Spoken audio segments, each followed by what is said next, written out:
Cinema budget cinema స్క్రిప్ట్ని బట్టే ఉంటుంది. ఆ సినిమా స్క్రిప్ట్కి ఎంత పెట్టాలో అంత హై పెడతాం బడ్జెట్.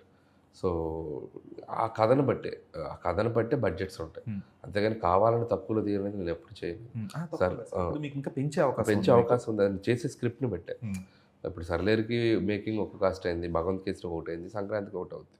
సో ఆ కథను బట్టి ఇప్పుడు రేపు పొద్దున్న నేను మంచి భారీ యాక్షన్ ఫిల్మ్ తీశాననుకో ఆటోమేటిక్గా బర్రని పెరుగుద్ది budget. But depending upon script, ఆ స్క్రిప్ట్ సెలెక్షన్ బట్టి మన బడ్జెట్ ఉంటుంది. ఓకే. బట్ ఎక్స్‌పెక్ట్ చేయొచ్చా ఆ రేంజ్ స్పాన్ ఫిల్మ్ నెక్స్ట్? అది నేను ఇంకా Not immediately, but- అంటే స్పాన్ ఫిలిం ఇది చేద్దాం కదా, ఆ మూమెంటరీ హై మనకి ఏ కథ ఇస్తుందో దానికి వెళ్ళిపోతాను నేను. దాంట్లో యాక్షన్ ఉంటే ఉండొచ్చు, బట్ ఒక ఐడియా ట్రిక్ అయింది, ఇది మూమెంటరీ హై మనకు వచ్చిందో అది పట్టుకుని వెళ్ళిపోతాం. యాజ్ ఆఫ్ నో ఆ థింకింగ్లో, ఆ థాట్ ప్రాసెస్లో ఉన్నాం. ఓకే. లెట్స్ సీ విల్ అందుకనే ప్రొడ్యూసర్ ఫ్రెండ్లీ డైరెక్టర్ అయ్యారు మీరు. Yeah.